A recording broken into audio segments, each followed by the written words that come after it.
తెలంగాణ గత ప్రభుత్వంపై ఎలాంటి కక్ష సాధింపు చర్యలు ఉండవని ఐటీ శాఖ మంత్రి శ్రీధర్ బాబు అన్నారు. అంతేకాదు గత ప్రభుత్వ పాలసీలు బాగుంటే వాటిని కూడా ముందుకు తీసుకెళ్తామని వెల్లడించారు. సిద్దిపేటలో మంత్రి శ్రీధర్ బాబు పర్యటించారు. తెలంగాణని అన్ని రంగాల్లో దేశంలో నెంబర్ 1 గా నిలపడానికి కృషి చేస్తామని తెలిపారు. తాము ప్రజాస్వామ్య ప్రభుత్వం నడుపుతామన్న ఆయన అందరినీ కలుపుకుని ముందుకు వెళ్తామని స్పష్టం చేశారు. ఇక తెలంగాణలో ఉన్న అన్ని వర్గాల వారి సంక్షేమం కోసం బడ్జెట్ రూపొందిస్తామని తెలిపారు. నిన్న కూడా అసెంబ్లీ శాసన మండలిలో చెప్పింది, ప్రజాస్వామ్యయుతమైన ప్రభుత్వాన్ని నడిపిస్తాం, అన్ని వర్గాలను కలుపుకొని ఈరోజు ప్రతి ఒక్కరికి కూడా గొంతు వినిపించే ఆ స్పేసు ఆ ఆలోచన ఇస్తాం. నిర్భయంగా ముందుకు రావాలి, ఈ రాష్ట్రాన్ని మనం అందరం కలుసుకొని ముందుకు నడిపించాలని కాంగ్రెస్ పార్టీ ప్రభుత్వం మరి ముఖ్యమంత్రి గారు కూడా చెప్పడం జరిగింది.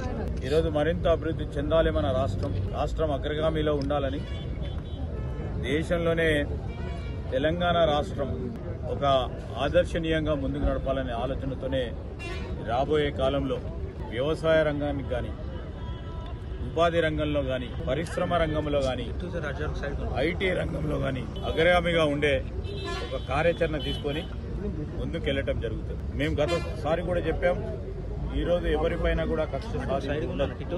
గత ప్రభుత్వానికి సంబంధించి కూడా పలు విధమైన పాలసీ విధానాలు ప్రజలకు ఉపయోగపడే విధంగా ఉండేదంటే దాన్ని ఇంకా మరింత వేగంగా ముందుకు తీసుకెళ్లే ప్రయత్నం చేస్తాం. మేము ఈరోజు ప్రజలకు చెప్పిన 6 గ్యారంటీలతో పాటు మేనిఫెస్టోలో ప్రధానంగా ఉద్యోగ సంఘాలు, ఉపాధ్యాయ సంఘాలు, కార్మిక సంఘాలు, ఆటో రిక్షాలకు సంబంధించిన వారి సంక్షేమం, డ్రైవర్ల సంక్షేమం కానీ, అదేవిధంగా అన్ని వర్గాలకు సంబంధించిన సంక్షేమానికి కార్యక్రమానికి సంబంధించి మరి ప్రణాళికబద్ధంగా రాబోయే బడ్జెట్లో ఇవన్నీ అంశాలను కూడా పరిగణలోకి తీసుకొని మరి మంచి భవిష్యత్తును ఈ రాష్ట్ర ప్రజలకు అందించాలనే ఆలోచనతోనే ముందుకు వెళ్తా ఉన్నాం. ఈ రాష్ట్ర యువతకు సంబంధించి, నిరుద్యోగ యువతకు సంబంధించి ఇప్పటికే కసరత్తు మొదలు పెట్టడం జరిగింది. తెలంగాణ రాష్ట్ర పబ్లిక్ సర్వీస్ కమిషన్ పరంగా ఈరోజు మేము ఏదైతే ప్రజలకు చెప్పామో ఆ ప్రజలకు చెప్పిన ప్రతి అంశాన్ని కూడా దృష్టిలో పెట్టుకునే మేము అడుగులు వేస్తా ఉన్నాం. నిరుద్యోగ యువతీ యువకులకు కూడా ఈరోజు తప్పకుండా కాల పరిమితిలో జాబ్ క్యాలెండర్ని అమలు చేసే ప్రయత్నం చేసి ప్రభుత్వంలో ఉన్న ఖాళీ ఉద్యోగాలను కూడా భర్తీ చేసి వారికి ఉద్యోగ అవకాశాలు కల్పించే కార్యక్రమం చేస్తాం.